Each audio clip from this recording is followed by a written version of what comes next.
two electric scooters sit at the exact same red light. They have the same battery size, the same top speed on the spec sheet, and roughly the same price tag. But as they turn onto a steep hill, one climbs without breaking a sweat, while the other strains, slows down, and begs for mercy. Same rider, same destination, same theoretical power on paper, yet their physical capabilities on an incline are completely different. The reason for this gap is hiding in plain sight. The deciding factor isn't the battery or the software, it's how the motor actually sends its power to the asphalt. Underneath the deck and inside the wheels, these machines rely on two rival technologies: direct drive hub motors and geared belt drives. These components embody two opposing philosophies of mechanical engineering, each fighting for dominance within the same compact frame. Once you understand what happens inside that wheel, you can look at any scooter on the market and know exactly what it is built to do and exactly where it will fail. To understand why these motors behave so differently, we have to look back to a carriage workshop in Vienna in the year 1900. A 24-year-old engineer named Ferdinand Porsche had an idea. What if you got rid of a vehicle's transmission entirely? Instead of putting a motor in the middle of a carriage and connecting it through heavy shafts and gears, Porsche decided the motor should simply become the wheel. He built electric motors directly into the front wheel hubs. This gearless vehicle made its public debut at the 1900 Paris Expo.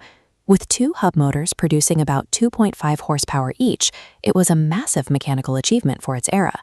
The concept was so resilient that 7 decades later, NASA utilized the exact same idea.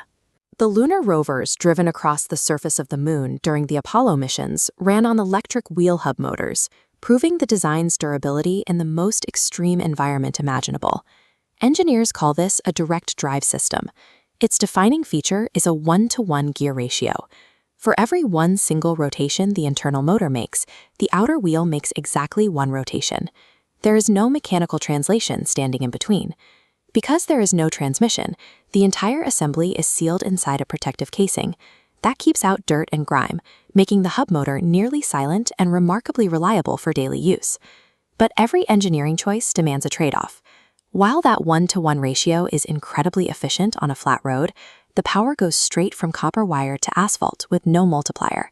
When the road tilts upward, the motor starts to struggle against gravity. The hub motor's elegant simplicity becomes its primary weakness. Without a way to multiply its force, it simply lacks the mechanical leverage required to pull a rider up a steep hill. This is where the belt drive system enters the picture. Instead of living inside the wheel, the motor is separated entirely, usually mounted closer to the center of the deck. Power is sent to the wheel through a toothed rubber belt looped around 2 pulleys. This allows engineers to utilize gear reduction, transferring power from a small, fast-spinning motor pulley to a larger wheel pulley. By gearing the system, the motor can spin rapidly in its optimal power band, while the wheel turns more slowly. This physical reduction multiplies the rotational force, generating massive amounts of torque. That multiplied force translates into raw pulling power. A belt drive motor will effortlessly carry a rider up steep inclines that would stall a direct drive hub motor completely.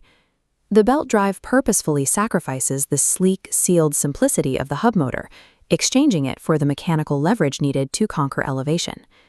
There is another physical consequence to these designs. By moving the heavy motor out of the wheel and mounting it centrally, a belt drive system significantly reduces unsprung weight. This improves weight distribution and makes the vehicle more stable at high speeds.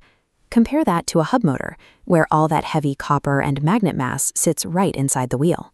On rough, uneven surfaces, that extra weight bouncing at the end of the suspension can make the handling feel slightly sluggish. But the belt drive carries its own penalty. The rubber belt connecting the motor to the wheel is a wear item. Over time, it stretches and degrades under constant tension and heat. If the tension isn't maintained, it will slip or snap.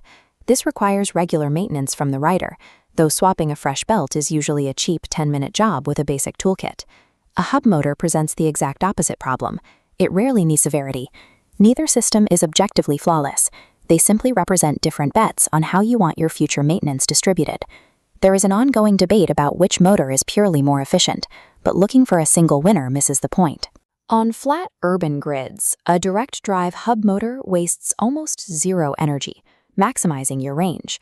But on varied, hilly terrain, a belt drive keeps the motor in its most efficient power band, often conserving more battery than a straining hub motor would. Industry sales figures reflect this physics perfectly. Walk down a flat city street, and you will see hub motors dominating budget-friendly commuter models and shared rental fleets. They are quiet, low maintenance, and built for smooth pavement. But step into the enthusiast market, where riders demand off-road capability and hill climbing power, and belt drives become the fastest-growing segment. That is where their torque advantage actually earns its keep. Manufacturers aren't throwing darts at a board when they build these machines. They engineer specific powertrains to match specific geographical environments.